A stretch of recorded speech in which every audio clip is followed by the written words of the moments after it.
আসসালামু আলাইকুম প্রিয় দর্শক, অন্য মঞ্চের আলাপ চাইতায় আপনাদের সকলকে আমন্ত্রণ জানাচ্ছি। ধন্যবাদ আপনাকে। আপনাকেও আপনি আপনি সহ আমাদের সকল দর্শকদের বিজয় দিবস, মহান বিজয় দিবসের শুভেচ্ছা। বেকার হয়ে যাবে, ডক্টর ইউনূসের গ্রামীণ ব্যাংক বলতেও কিছু থাকবে না। এই আমার জাতীয় ভাতিজা ওরফে ভাবির পোলা, এরাও ক্ষমতায় থাকবে না। এরা ক্ষমতায় না থাকলে কি হবে? আবার তাদের চলে যেতে হবে মেসে, চলতে হবে লোকাল বাসে। তো তারা এই সুযোগ কেন হাতছাড়া করবে? তারা তো এটা চায় না। তারা এটা কেন চাইবে যে নির্বাচন হোক? নির্বাচন যে আপনি যদি জানেন যে আপনার গ্রামে আমি গেলে আপনার কোনো অস্তিত্ব থাকবে না, আপনি যদি জানেন আমি আপনার বাড়িতে গেলে আপনার কোনো সমাদর থাকবে না, আমাকেই গুরুত্ব দিবে, তো তখন আপনি কি চাইবেন আমি আপনার গ্রামে যাই বা আপনার বাড়িতে যাই? কোনোদিনই চাইবেন না। যেমন একজন ঘর জামাই কোনোদিনই চায় না যে তার শ্বশুর বাড়িতে শালা সমুদ্রে বিয়ে করুক। কারণ শালা সমুদ্রে যদি বিয়ে করে, তো ঘর জামাইকে তো কিক আউট করে দিবে বাড়ি থেকে। তো এরা হচ্ছে তাই। এরা এই যে শ্বশুর বাড়ি খাওয়া আর বালুর চরে হাগা, এই সুযোগটা কেন ছাড় দিবে বলেন? এরা তো নির্বাচন চাইবে না। এরা কেন নির্বাচন চাবে? আমি তো বলেছিলাম যে বিএনপি যদি ক্ষমতায় আসে, এদের পিঠের চামড়া থাকবে না, এদের এদের অস্তিত্ব বিলীন হয়ে যাবে বিএনপিও ক্ষমতায় যদি আসে। তাই এরা কোনো অবস্থাতে নির্বাচন চাইবে না, এটাই স্বাভাবিক। ওরা দেখলো যে মাঠ তো খালি, আওয়ামী লীগকে সরিয়ে দিয়েছে যে কোনো ভাবে, বিদেশি শক্তির ছত্র ছায়া, তারা এই মাঠটা খালি। এখন দেখলো যে বিএনপি কে আর আওয়ামী লীগকে যেহেতু ঠেকানো গেছে, তো বিএনপি কে ঠেকানো কি? ওরা প্রথমে ছেঁচড়া চাঁদাবাজ বলে একটু মার্কেট তৈরি করেছে। আমরা জানি যে একদিন এই জামাত জামাত প্রথমে তার কর্মীদেরকে, মানে বিএনপির কর্মীদেরকে জামাতের মাইন্ডসেটটা বানিয়ে ফেলেছে। আপনি এখন যাদের বিএনপি বা ছাত্রদল বা যুবদল দেখেন, ছাত্র শিবিরের সাথে এদের শুধু এতটুকুই পার্থক্য, ছাত্র শিবির ছেলেপেলেরা ডাইরেক্ট স্বীকার করতেছে তারা ছাত্র শিবির বা জামাত করে, কিন্তু বিএনপির ভিতরে থাকা যে জামাত এবং ছাত্র শিবির আছে, তারা শুধু সাইনবোর্ড নাই, এই তো পার্থক্য, আর কিছুই নাই। মাইন্ড সেট আপে কোনো পার্থক্য দেখবেন না, কোনো পার্থক্য আপনি পাবেন না। আপনি 100টা ছাত্র দলের বক্তব্য নেন মুক্তিযুদ্ধের উপরে, 100টা ছাত্র শিবিরের বক্তব্য নেন, দেখবেন ছাত্র দলের বক্তব্যের সাথে ছাত্র শিবিরের বক্তব্য 90% মিলে গেছে। তার মানে কি? যে তারা বাংলাদেশ জাতীয়তাবাদী দলে এবং ছাত্র দলে ঢুকে, যুব দলে ঢুকে তাদের মাইন্ড সেট আপ এইভাবে তৈরি করেছে যাতে ছাত্রদল ছাত্রদল যুবদল এবং জাতীয়তাবাদী দল বিএনপি, এরা যাতে জামাতের স্ট্রাইকিং ফোর্স হিসেবে কাজ করে, সেইভাবে তারা মেন্টাল প্রিপারেশন তৈরি করেছে। আপনি দেখবেন আওয়ামী লীগের ভিতরেও একটা সাইদি লীগ আছে। আপনি দেখবেন তারা বলবে সব স্বাধীনতা বিরোধীর ফাঁসি দেওয়া ঠিক আছে, সাইদিকে ফাঁসি দেওয়া ঠিক হয় নাই। মানে বুঝতে পারছেন তো? তো এরকম তাহলে এরা যদি আওয়ামী লীগের লোকের মধ্যে যদি এটা পান, তাহলে বিএনপির ভিতরে কি? বিএনপির তো সবাই মনে করে এরা সব নির্দোষ, সব ফেরেস্তা ছিল। যাদের ফাঁসি দিছে এই রাজাকার আলবদর বাচ্চারা, যারা বাংলাদেশের 30 লক্ষ মানুষ হত্যায় এবং অগণিত নারী ধর্ষণে জড়িত, এদের কারা ফেরেস্তা মনে করে? কারণ এরকম দাঁড়িয়ে আছে, টুপি আছে। আপনি যদি কালকে দাঁড়িয়ে আর টুপি আনেন না, টুপি মাথায় দেন, আপনারও তারা মনে করবো যে আপনি তাদের দলের লোক। দাঁড়িয়ে টুপি থাকলে হলো বাংলাদেশের মানুষ তার বিরুদ্ধে কোনো অভিযোগ মেনে নিতে চায় না। যেমন ধরেন বাংলাদেশের লক্ষ লক্ষ ছাত্র, মাদ্রাসা ছাত্র বলাৎকার হয়, এদের কোনোদিন শুনেছেন তাদের পক্ষে বিরুদ্ধে কোনো বিবৃতিতে দেয়নি? এমনি তাহলে তারা কেন 71-এ তাদের অপকর্মের কথা স্বীকার করবে? এই যে যে বিএনপি কে তারা এখন বলতে চায়, এটাই স্বাভাবিক। কারণ এই ফ্রাঙ্কেস্টাইন বানিয়েছে কারা? বানিয়েছে বিএনপি। এই ফ্রাঙ্কেস্টাইন তো এখন বিএনপি কে খাবে। আর যদি বিএনপি কে না খেতে পারে, তাহলে বিএনপি কে এই ফ্রাঙ্কেস্টাইনকে ধ্বংস করতে হবে। তা না করলে কোনো উপায় থাকবে না। আপনি দেখেন হেফাজত নামের ফ্রাঙ্কেস্টাইন তৈরি করেছিল, তৈরি না, তাকে পৃষ্ঠপোষকতা দিয়েছিল আওয়ামী লীগ কিছুদিন। দেওয়ার ফলাফল তো আপনি পেয়ে গেছেন। তো আর আওয়ামী লীগ আর বিএনপি তো জিয়াউর রহমান শুরু থেকেই এদেরকে পৃষ্ঠপোষকতা করতেছে। বিএনপি কে এর ফল এখন ভোগ করতে হবে। তাই এরা এখন শুধু বঙ্গবন্ধুকে খুনি বলেই তারা থামবে না, তারা এখন জিয়াকেও খুনি বলবে, এটাই স্বাভাবিক। অলরেডি তারা তো তারেক রহমানের বিরুদ্ধে বয়ান দিয়েছে যে লন্ডন থেকে দেশ চালাইতে পারবা না, এই কথা বলে দিয়েছে তারেক রহমানকে। তো এইভাবে তারা এমনকি বিএনপি কে চেষ্টা চাঁদাবাজ বলতেছে। কারণ হলো যে তারা সেই আস্কারাটা দিয়েছে, তারা বানরকে কাঁধে তুলে ফেলেছে। এখন হয় তাদের নামাতে হবে, তা না হলে তাদের বান্দরের কথাই চলতে হবে। এছাড়া বিএনপির কোনো আর উপায় নেই। মব ভায়োলেন্স তো এই জন্যই করেছিল, এরা তো মব সন্ত্রাস এমনি করে নাই। অলরেডি আজকে আমার এক ভাবির পোলা বলছে, সান্ডা মাহফুজ বলছে, যারা মব ভায়োলেন্স করবে তাদের কিছু বলা যাবে না। ছাত্রলীগ যদি, সাদ্দাম যদি এই কথা বলতো যে ছাত্রলীগ যাকে ইচ্ছা তাকে পেটাবে, তাহলে দেখতেন যে কিছু বলা যাবে না। এটা বললে তখন দেখতেন মানবাধিকার ধ্বংস হয়ে যাইতো, গণতন্ত্র ধ্বংস হয়ে যাইতো, ইসলাম খতরেমে যাইতো। কিন্তু এটা তো রব্বানি আর সাদ্দাম বলে নাই, বাইরে যুবলীগের সম্রাটও বলে নাই। সুতরাং এটা এখন বলা যাবে, এটা আওয়ামী লীগের কোনো নেতা বলে নাই, এখন এটা সান্ডা মাহফুজ বলেছে, তাই এটা চলবে। মানে তারা এখন ক্ষুধা হয়ে গেছে, তাদের কিছু আপনি বলতে পারবেন। আর আপনি যেটা বললেন যে আজকে এই বিজয় দিবস আমরা কোনোদিন এরকম দেখি নাই। মানে এরকম জঘন্য পরিস্থিতি আমরা কখনোই পরিস্থিতির মুখোমুখি হই নাই। কারণ তারা মব সন্ত্রাসের সময় এমন একটা ভীতিকর পরিবেশ সৃষ্টি করে রেখেছে, মানুষ যাতে ভয় না যায়। আগে 4 বছর না 2 বছরে মানে দুধের বাচ্চা ছাড়া সব শিশুই যাইতো, কেউ কেউ দুধের বাচ্চা খুলে নিয়েও বিজয় দিবসে আসতো, আমরা দেখেছি। আজকে আর সেই পরিবেশ তারা রাখেনি, কারণ যাতে বিজয় দিবসকে পালন করতে না পারে তার জন্য সকল আয়োজন তারা করে রেখেছে। মানুষ কিভাবে যাবে? মানুষ তো কার ঘাড়ে এখন কয়টা মাথা আছে যে কে যাবে? এখন ওই লোকটাই যেতে পারবে যে লোকটা বাংলাদেশের পতাকা কপালে বেঁধে বুকে বেঁধে শেখ মুজিবকে গালি দিতে পারবে, বঙ্গবন্ধুকে গালি দিতে পারবে, শেখ হাসিনাকে গালি দিতে পারবে, ভারতকে গালি দিতে পারবে, মুক্তিযোদ্ধাদের গালি দিতে পারবে, তারাই কেবল যেতে পারবে। তাছাড়া যারা মুক্তিযুদ্ধের পক্ষের একটা মানুষ এখন বিজয় দিবস স্মরণে কোথাও যেতে পারবে না, এটাই স্বাভাবিক। অলরেডি তারা তো নিষিদ্ধই করে দিয়েছে, যে যখন তারা বলেছে যে আওয়ামী ফ্যাসিস্টরা শহীদ মিনার আসতে পারবে না, আওয়ামী ফ্যাসিস্টরা স্মৃতিসৌধে যেতে পারবে না, তখনই তো বোঝা হয়ে গেছে যে তারা কাউকে যেতে দেবে না। আসলে এর মানে কি? মানে তারা বিজয় দিবসে কাউকে যেতে দিবে না। তবে এটা করাতে ভালো হয়েছে, কারণ হলো যে এদের মুখোশ উন্মোচিত হয়ে গেছে, বাংলাদেশের জনগণ এদের চিনতে পেরেছে। এখন আর আমাদের আর আপনাকে বা আওয়ামী লীগকে বা ছাত্রলীগ যুবলীগকে সাদ্দামকে রব্বানিকে আগ মুখ দিয়ে দেখিয়ে দিতে হবে না, ওই যে রাজাকার যায় এটা রাজাকার, এটা আলবদা। এখন সবাই তা চিনে ফেলছে। কমরেড হায়দার আকবর খান রণ বলেছিলেন যে মৌলবাদীদের, এই দেশের মৌলবাদীদের স্তম্ভ 4টি: মুক্তিযুদ্ধ বিরোধিতা করা, বঙ্গবন্ধুর বিরোধিতা করা, ভারত বিরোধিতা করা এবং নারী বিদ্বেষ। তো এই দেশের মৌলবাদীরা তো ভারত বিরোধিতা করবে, এটা তো কমরেড হায়দার আকবর খান রণ বহু আগেই বলে গেছেন, তাই না? তো এটা আমরাও সেই তার ভাষাতেই বলতে চাই, এটা তাদের স্তম্ভ। ভারত বিরোধিতা করা বাংলাদেশের মৌলবাদীদের স্তম্ভ। এটা আমার কথা না, প্রয়াত বিজ্ঞ এবং দেশপ্রেমিক একজন কমরেড হায়দার আকবর খান রণর বয়ান। সেটা হলো যে আমরা যারা মধ্যবয়স্ক আছি, আমরা তো তাদেরকে আদর্শ মানি। আমরা যেমন বঙ্গবন্ধুকে আদর্শ মানি, আমরা যেমন মুক্তিযোদ্ধাদের আদর্শ মানি, তেমনি কমরেড শাহ আলমকে আমরা আদর্শ মানি বীর মুক্তিযোদ্ধা হিসেবে, কোনো সন্দেহ নেই। কিন্তু আমাদের কি করতে হবে? আপনি যেটা বললেন, মানে মুখোমুখি হওয়া ছাড়া তো উপায় নাই। তারা যেমন 71 মুক্তিযুদ্ধ করেছে, আমরা বুঝতে পারতেছি যে আমরা বলতাম যে তখন যদি আমরা বড় থাকতাম আমরা মুক্তিযুদ্ধে যাইতাম, তাই না? কিন্তু এখন বোধহয় সেই স্বপ্নটা পূরণ হবে সামনে, কোনো উপায় নাই। এখন মুখোমুখি হতে হবে আপনাকে। আপনি কোনো মানে এখন ক্ষোভ দেখিয়ে বা রাগ ঝেড়ে বা আপনি বাইপাস করে এখন আর এই স্বাধীনতা বিরোধীদের এড়িয়ে যাওয়ার আমাদের সুযোগ নাই। এখন তারাই আমাদের মুখোমুখি করে দিচ্ছে, আমরা হচ্ছি না। আমরা কখনোই ইউনূসের মুখোমুখি হতে চাচ্ছিলাম না। আমরা কখনোই জামাতের নেতাদের মুখোমুখি হতে চাচ্ছিলাম না। কিন্তু তারা এবং তাদের যে আমার জাতীয় ভাবির পোলা যারা, এরা এমন কিছু করতে যে আমাদের টেনে মানে হিসড়ে আমাদের মুখোমুখি হতে বাধ্য করতেছে তারা। কিন্তু তারা জানে না আমাদের এই যে কমরেড শাহ আলম ভাই যারা মুক্তিযুদ্ধ করেছেন, বীর মুক্তিযুদ্ধ, আমরা তাদের উত্তরসূরি, আমরা বঙ্গবন্ধুর উত্তরসূরি, আমরা কমরেড শাহ আলম যিনি কমান্ডার ছিলেন তার উত্তরসূরি। বাংলাদেশে যারা মুক্তিযোদ্ধাদের উত্তরসূরি মনে করে এখনো বুকে যাদের আদর্শ ধারণ করি আমরা, আমাদের কমরেড শাহ আলম বৃদ্ধ হয়ে গেছেন, হয়তো তিনি যুদ্ধ এখন এই মুহূর্তে করতে পারবেন না, কিন্তু আমাদের বয়স কিন্তু শেষ হয়ে যায়নি। আমরা মুখোমুখি হব, আমাদের হাতে প্রতিরোধ করা ছাড়া আর কিছুই দেখতেছি না। এখন আমাদের মাননীয় কমরেড বীর মুক্তিযোদ্ধা বলেছেন যে কোনো কিছুর পার্শ্ব প্রতিক্রিয়া আছে। অবশ্যই কোনো সন্দেহ নাই, কোন অপশাসন হয়েছে বলেই তো একটি সরকারের উচ্ছেদ ঘটাতে পেরেছে, সেটা ষড়যন্ত্র হোক আর না হোক। একটি সরকারকে তো আপনি যতক্ষণ অপশাসন না হয় উচ্ছেদ হয় না, এটা কোনো সন্দেহ নাই।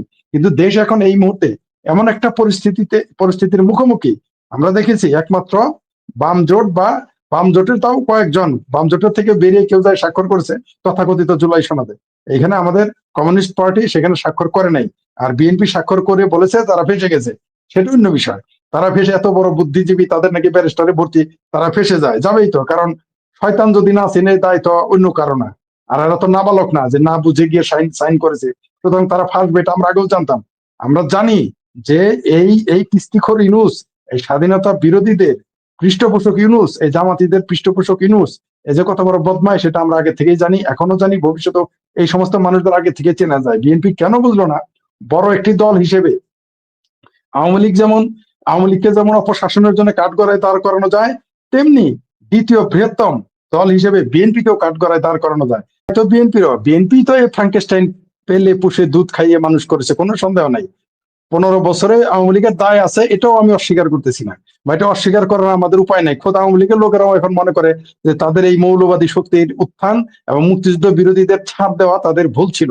এটা তারাও এখনো কেউ কেউ বুঝতে পেরেছে। এই ব্যাপারে তো সৈয়দ আশরাফ আগেই বলে দিয়েছেন যে বাংলাদেশ আওয়ামী লীগের প্রধান শত্রু হচ্ছে মৌলবাদী শক্তি। আমি মনে করি মৌলবাদী শক্তি শুধু আওয়ামী লীগের বিরোধী, মানে আওয়ামী লীগের বিরোধী না, আওয়ামী লীগের ক্ষতিকর না, এটা বিএনপির জন্য ক্ষতিকর, বামদের জন্য তো ক্ষতিকরই। এমনকি বাংলাদেশের জন্য মৌলবাদী শক্তি, এই স্বাধীনতা বিরোধী গোষ্ঠীটা আছে সবচেয়ে বড় অপশক্তি।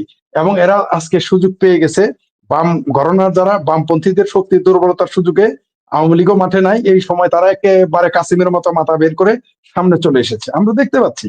কিন্তু এর দায় বিএনপিকেও নিতে হবে, বিএনপিও তার চেয়ে বেশি দায়, কারণ পৃষ্ঠপোষকতা প্রথমে বিএনপি দিয়েছে। যাই হোক, এখন আমাদের যেটা করণীয় সেটা হলো যে তর্ক বিতর্ক করলে তো এদের আমরা ঠেকাইতে পারবো না। আমরা যত তর্ক বিতর্ক করব তার মধ্যে দিয়ে এরা তত আরো সুবিধা পাবে এবং তাদের কাজ তারা করে যাবে। তার জন্য তারা বলতে পারে 16ই ডিসেম্বর কালো দিবস বলে, কালা দিন বলে। আমরা দেখতে পারতেছি কখনো মৌলবীর বেশে, কখনো সামরিক পোশাকের বেশে, কখনো ছাত্র নেতার বেশে, কখনো নেতাদের বেশে এসে আমাদের মুক্তিযুদ্ধ এবং আমাদের যে আমাদের অর্জন এগুলোকে তারা বিতর্কিত করতেছে। তারা বাংলাদেশের অর্জন, মানুষের অর্জন দুইটি।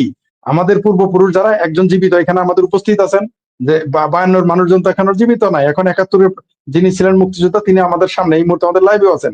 তারা হচ্ছেন আমাদের শক্তি। আমাদের অর্জন দুইটা, একটা হলো 52 আর একটা হচ্ছে 1971। এই দুটোই তো আমাদের অর্জন, যা পৃথিবী তার কারণে। সুতরাং এই দুই অর্জনকে টিকিয়ে রাখতে অবশ্যই মুক্তিযুদ্ধের পক্ষের মানুষ যারা দলমধ্যের বিশেষ ঐক্যবদ্ধ হতে হবে যদি এদের আমরা ঠেকাতে চাই। কারণ এরা এতবার বেড়েছে, এতবার বেড়েছে, মানে যারা আমার হাঁটুর বয়সী তারা মনে করেন যে শাহ আলম, কমরেড শাহ আলম বীর মুক্তিযোদ্ধাদের থ্রেট করে। এগুলো শুনলে আমাদেরও বুকে রক্তক্ষরণ হয়। আমরা যখন দেখি মুক্তিযোদ্ধাদের মানে যেভাবে অপমান করা হচ্ছে, মুক্তিযুদ্ধের চেতনা যেভাবে ধূলিসাৎ করা হচ্ছে, আমরা আর সহ্য করতে পারতেছি না, আমরা অতিষ্ঠ হয়ে গেছি।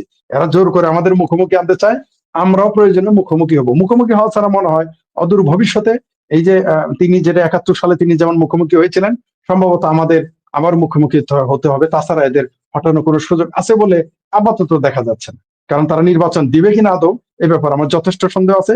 আর তারা ইলেকশন দিল, সেটা ইলেকশন হবে না সিলেকশন হবে, তিনি তো সরকার প্রধান, আমি মানি না তাকে। কারণ তিনি হচ্ছেন এনজিও, সারা জীবন এনজিওর ব্যবসা করে আসছেন। তিনি আদম ব্যাপারে লাইসেন্স করেছেন। আদম ব্যাপারে লাইসেন্স তো কমরেড শাহ আলম তো চাইলে এরকম 10টা লাইসেন্স বহু আগে বানায় বহু হাজার হাজার কোটি টাকা কামাইতে পারতেন। এটা আজকে না, জিয়ার আমলেও পারতেন, এর সাদা আমলেও পারতেন, শেখ হাসিনা আর খালেদা জিয়ার আমলেও পারতেন, তিনি তো করেন নাই। তো যে ব্যক্তিটি হাজার হাজার কোটি টাকার মালিক হয়ে, যে ব্যক্তিটি 400-500 কাঠা ঢাকা জমির মালিক হয়ে, যে ব্যক্তিটির হাজারো কোটি টাকা থাকার পরেও যে আদম ব্যাপারে লাইসেন্স করে, সে কিভাবে দেশ প্রধান হইতে পারে? এই মন মানসিকতার মানুষ।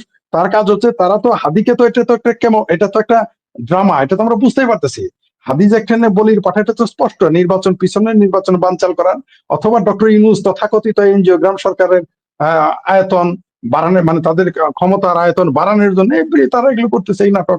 তারা তো এগুলো বলবেই। তারা এখন হাদিকে মেরেছে, কালকে সাদিক কায়েমকে মারতে পারে, পরশু জামাতের লোককে গুলি করে দিতে পারে, ইত্যাদি ইত্যাদি করতে পারে। আবার সিইসি কি বলেছে শুনেছেন তো?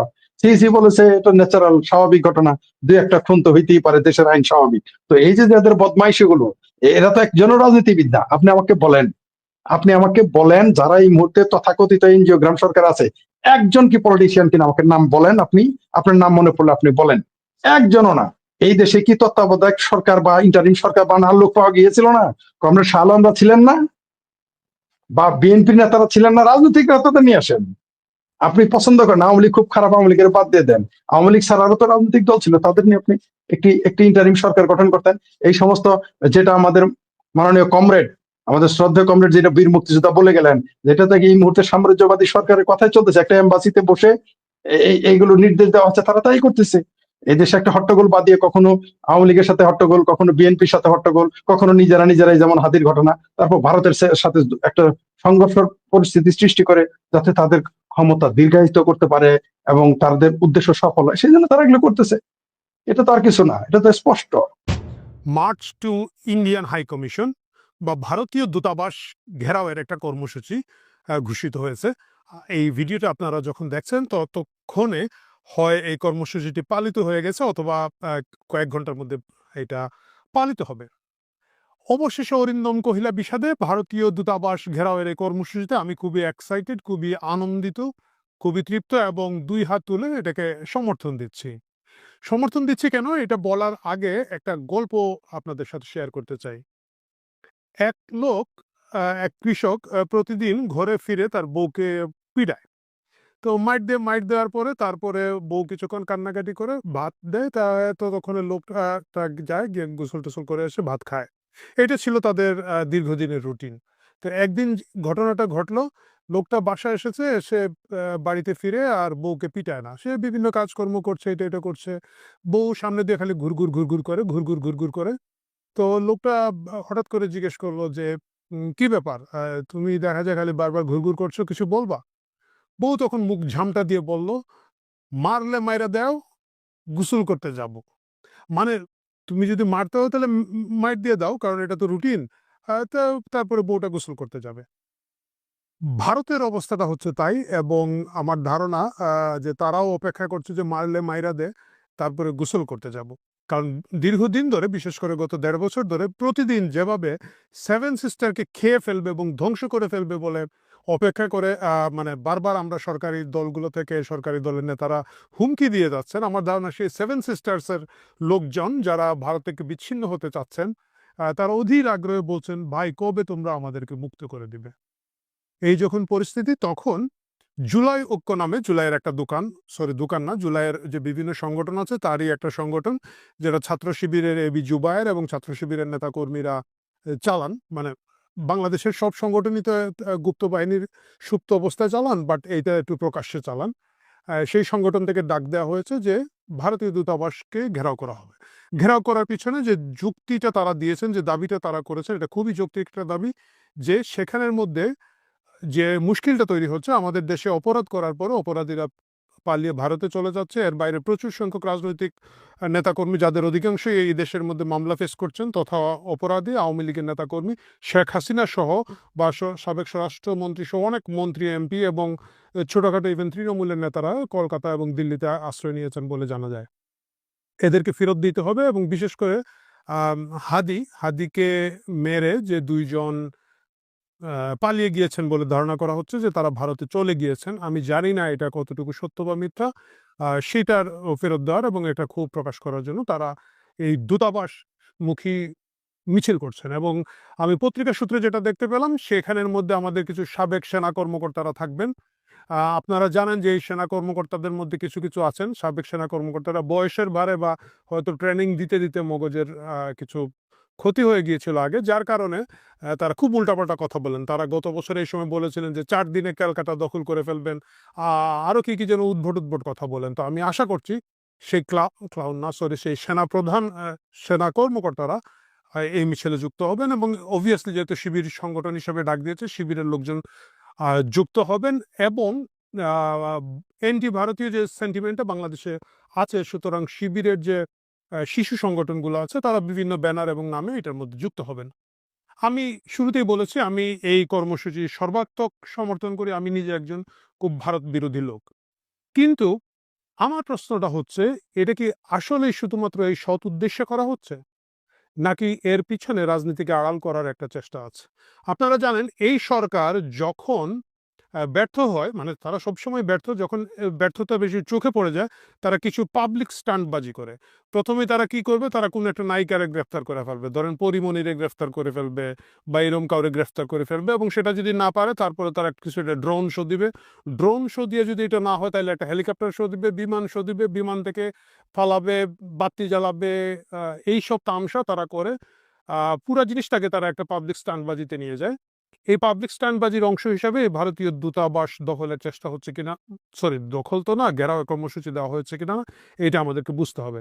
কারণ মৌলিক যে প্রশ্নটা যদি তুলতে হয়, মৌলিক প্রশ্নটা তুলতে হবে, হাদিকে কারা আক্রমণ করেছে, হাদিকে কারা মেরে ফেলার জন্য খুব নিখুঁতভাবে গুলিটা করেছে। ভাগ্য ভালো যে হাদি এখনো মারা যান নাই, চিকিৎসাধীন আছেন, এবং আমি কামনা করি, আশা করি যে তিনি খুব দ্রুতই সুস্থ হয়ে আমাদের মধ্যে ফিরে আসবেন। কিন্তু ওনার এই হত্যা প্রচেষ্টাটা যারা করেছিল, এরা কারা? ঢালাওভাবে আওয়ামী লীগের উপরে দোষ দেওয়া হচ্ছে, এবং এই ২ জনকে আওয়ামী লীগের নেতাকর্মী হিসাবে চিহ্নিত করা হচ্ছে, যে ২ জনকে প্রাইমারি সাসপেক্ট হিসাবে নেওয়া হয়েছে। বাট আমাদেরকে মনে রাখতে হবে, বাংলাদেশের সবাই একসময় আওয়ামী লীগ করতো, এখন সবাই গাছের পাতা সহ সবাই এখন বিএনপি করে। এবং এই সাদিক কায়েম যদি ৫ আগস্টের পট পরিবর্তন না হতো, এখন উনি জয় বাংলা জয় বঙ্গবন্ধু বলে বিভিন্ন হল শাখা ছাত্রলীগের সাথে মিছিল করতেন। সুতরাং এই যে দুইজন কে এখন আওয়ামী লীগ বলা হচ্ছে, তারা আদৌ কি আওয়ামী লীগ ছিল কিনা, না না না তারা সরকারি পৃষ্ঠপোষকতায় হত্যার সঙ্গে জড়িত ছিল, এই প্রশ্নটা উঠতে হবে। কারণ আমাদেরকে মনে রাখতে হবে এরা কিন্তু অনেকগুলো অস্ত্র সহ ব্যাংক না একটা কি যেন ডাকাতি করতে গিয়ে উত্তরা ধরা খেয়েছিল, একটা প্রতিষ্ঠান ডাকাতি করতে গিয়ে। এবং তারা কখন এটা করেছিল, যে 5ই আগস্টের পরবর্তী 90 দিনের মাথায়, যখন এই সব ধরনের ডাকাতি এবং মববাজিরা আমাদের এখনকার যারা সরকারি নেতারা আছে তারা এবং তাদের পৃষ্ঠপোষকতায় এনসিপি বৈষম্য বিরোধী ছাত্র এইসব মুখোশের আড়ালে এই লুটপাট মবতন্ত্র চলছিল। সেই সময় এই লুটপাট এবং ডাকাতি করতে গিয়ে দুইজন ধরা গিয়েছে। এবং আমরা দেখেছি বিভিন্ন জায়গায় যখন এই ধরনের ধরা খায়, হান্নান মাসুদরা থানা গিয়ে ছুটিয়ে নিয়ে এসেছেন, নেগোসিয়েশন করে নিয়ে এসেছেন। এই কেসটাতে যেটা হয়েছিল, র্যাবের কাছে ধরা খাওয়ার পরে তাদেরকে হয়তো ওইখান থেকে থানা থেকে ছুটিয়ে আনার কোনো ভিডিও আমরা দেখি নাই, কিন্তু পরবর্তীতে তারা খুব দ্রুত জামিন পেয়ে গিয়েছেন। আপনারা জানেন যে বাংলাদেশের একেবারে সাধারণ সাংবাদিক যারা আছেন, একেবারে যদি আমি বলি শাকিল রূপা সহ অসংখ্য সাংবাদিক, অসংখ্য অ্যাক্টিভিস্ট, সাধারণ লোকজন কোন এক কালে আওয়ামী লীগ করতো, ছাত্রলীগ করতো, বা সে না করলে তার নানা করতো, বা নানার পাশের বাড়ির লোকটা করতো, এরা গ্রেফতার হয়েছে এবং এদের কারো জামিন হচ্ছে না। সেই জায়গায় অস্ত্র সহ এই দুটো লোক গ্রেফতার হওয়ার কিছুদিন পরেই কিভাবে জামিন পেয়ে গেল?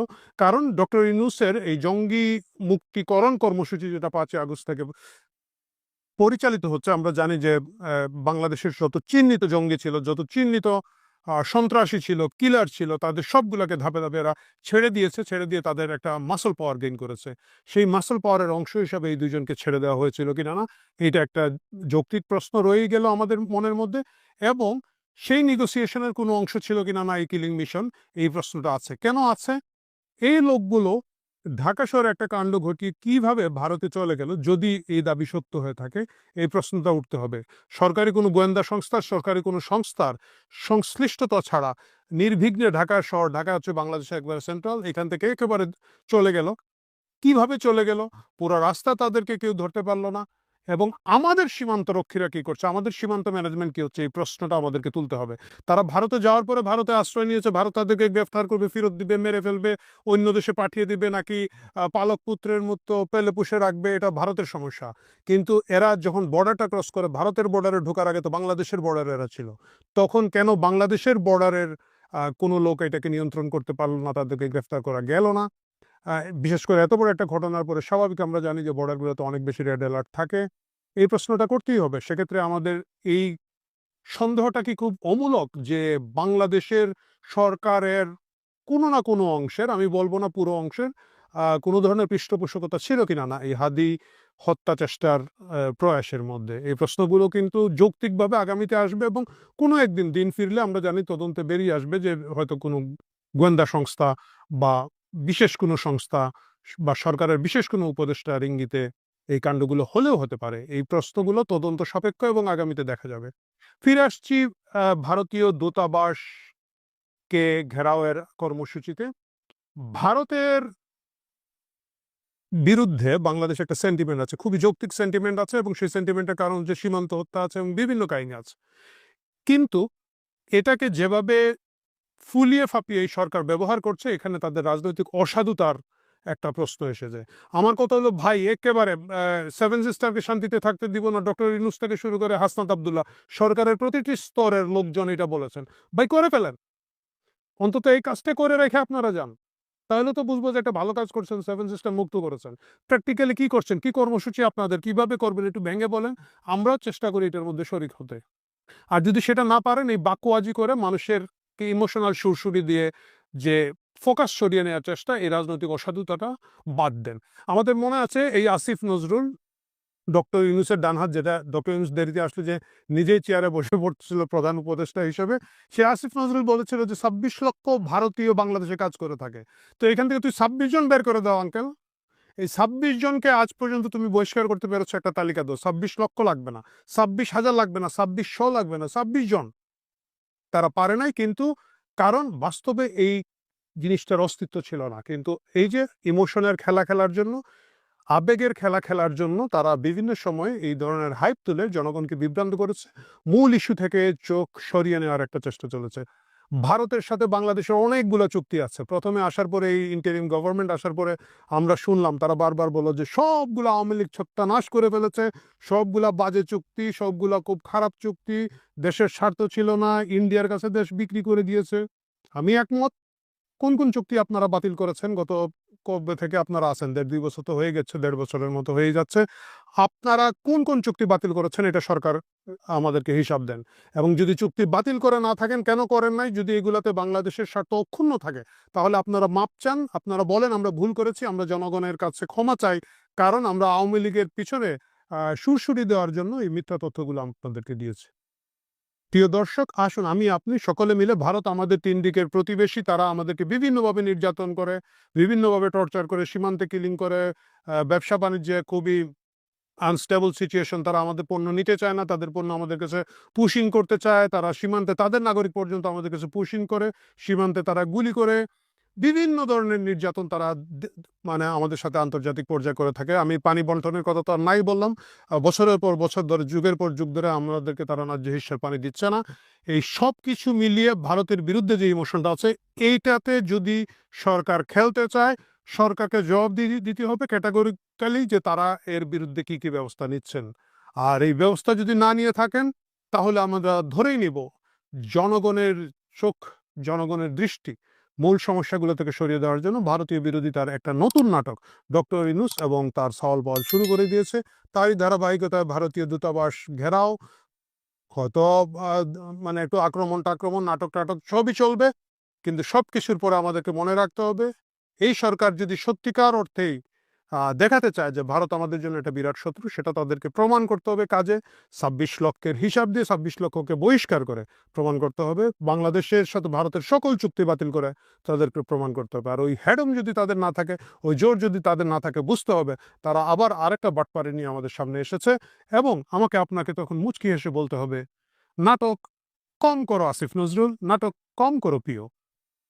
বাংলাদেশের নির্বাচন ফেব্রুয়ারি মাসে হবে কিনা এখনো বুককে হাত দিয়ে কেউ বলতে পারে না। সেদিন এক বিএনপি নেত্রীর সঙ্গে আমার কথা হচ্ছিল, নেতার সঙ্গেও কথা হয়েছে, বললাম, আমাকে জিজ্ঞেস করছে ভাই, আমি বললাম যে নির্বাচন হবে কি, আগে তো বলতাম নির্বাচন হবে কিনা শিওর না, এখনো ঠিক বুঝি না। বলে ভাই এখন একটু বলবেন, যে এবার বলতে পারি নির্বাচন হবেই না, দেশের যে সিচুয়েশন তৈরি হয়েছে।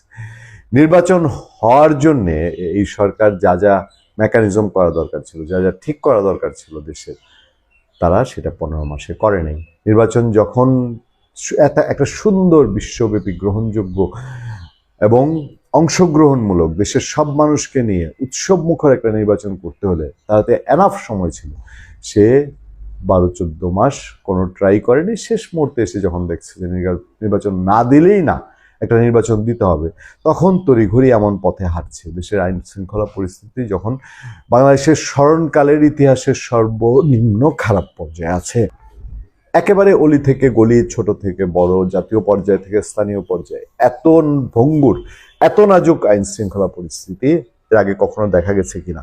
এবং এই আইন শৃঙ্খলা পরিস্থিতি মোকাবেলা করার জন্য সবচেয়ে বড় হ্যান্ড সরকারের যেটা পুলিশ, সেই পুলিশেই এখনো অ্যাক্টিভ না, ভাইব্রেটেড না। পুলিশ এই বাংলাদেশের মতো একটা দেশকে যেভাবে কন্ট্রোলে রেখেছে এই 2024-এর আগ পর্যন্ত, সেই পুলিশের স্ট্রেংথটাও এখন পর্যন্ত দেখা যায় না। ফলে নির্বাচনের প্রস্তুতি ইলেকশন কমিশনের আছে, মুখে তো বলাই যায়, মুখে আমি তো 7 সমুদ্র 13 নদী জয় করে ফেলতে পারি, কিন্তু বাংলাদেশের নির্বাচন কমিশন এই প্রশ্নটাই এখন জোরে ছড়ে উঠছে। দেখেন, সবাই এটা বলা বলি করছে যে এই ইলেকশন কমিশনের প্রস্তুতি আসলে কতটুকু, খালি কি মুখেই খই ফুটছে? সেখানে বলা হচ্ছে এখনো শেষ করা যায়নি নতুন রাজনৈতিক দলের নিবন্ধন কাজ, আসন ভিত্তিক ভোটার তালিকার জিডি প্রস্তুতির কাজও চলমান, ছাপা হয়নি নির্বাচন পরিচালনা ম্যানুয়াল, তফসিলের পরপরই প্রয়োজনীয় নথিপত্র জারি করতেও হিমশিম দশা। সব মিলিয়ে তফসিল ঘোষণার 6 দিন পরও নিজেদের পুরোপুরি প্রস্তুত করতে পারেনি নির্বাচন কমিশন, ইসি। যদিও নভেম্বর শেষ সপ্তাহ থেকে ইসির একাধিক ঊর্ধ্বতন কর্মকর্তা জানিয়েছেন নির্বাচন প্রস্তুতির সবকিছুই সম্পন্ন। দেখেন, সম্পন্নের রূপটা আপনারা বুঝেছেন তো, টের পেয়েছেন। এরই মধ্যে প্রার্থীর যোগ্যতা অযোগ্যতা সম্পর্কিত পরিপত্র জারি করেও 2 দিনের মাথায় তা আবার সংশোধন করা হয়েছে। শুরুতে গণভোটের অধ্যাদেশের আলোকে বিধিমালা জারির কথা জানালেও সেই অবস্থা থেকে সরে আসে ইসি। পরে যে পরিপত্র জারি করা হয়েছে সে আলোকেই গণভোট আয়োজনের সিদ্ধান্ত হয়। বিশ্লেষকরা বলছেন ইসির এমন অগোছালো পরিস্থিতির প্রভাব মাঠ পর্যায়ে পড়তে পারে, পাশাপাশি 2 ভোটের ব্যালট গণনা নিয়েও কেন্দ্রের জটিলতার সংখ্যা উড়িয়ে দেওয়া যায় না। এটা যে একটা বিতিকিচ্ছিরি কাণ্ড হইতে পারে, এটা যে সিনেমা দেখা যাবে ইলেকশনের দিন, গণভোটের ভোট গণনা, সংসদ প্রার্থীর ভোট গণনা, দেখেন না তেলিস্মারিটা কোন জায়গায় গিয়ে দাঁড়ায়। ইসি সচিবালয়ের কর্মকর্তারা জানিয়েছেন, একে তো উপদেষ্টা পরিষদ থেকে গণপ্রতিনিধিত্ব আদেশ আরপিও সংশোধন সিদ্ধান্ত আসতে দেরি হয়েছে, তার উপর তফসিল ঘোষণার আগের দিন বাগেরহাট ও গাজীপুর জেলার সীমানা পরিবর্তন বিষয়ক আদালতের রায় দেওয়া হয়। এরপর ফরিদপুর 4 আসনের সীমানা নিয়ে আদালত থেকে নতুন সিদ্ধান্ত আসে। এছাড়া ইসি সচিবালয়ের অভ্যন্তরীণ জটিলতার কারণে কিছু সমস্যা তৈরি হয়েছে, দ্রুতই তা কাটিয়ে ওঠার চেষ্টা চলছে। চেষ্টা চলতেই থাকবে এই দেশে, এবং ইলেকশন কমিশন এসবের মধ্যে দিয়েই আবার একটা এই দেশে গোজামিলের ইলেকশন উপহার দিবে কিনা সেটাই দেখার অপেক্ষা। ভালো থাকবেন, সুস্থ থাকবেন। আপনার সাথে আমি আতিক রহমান।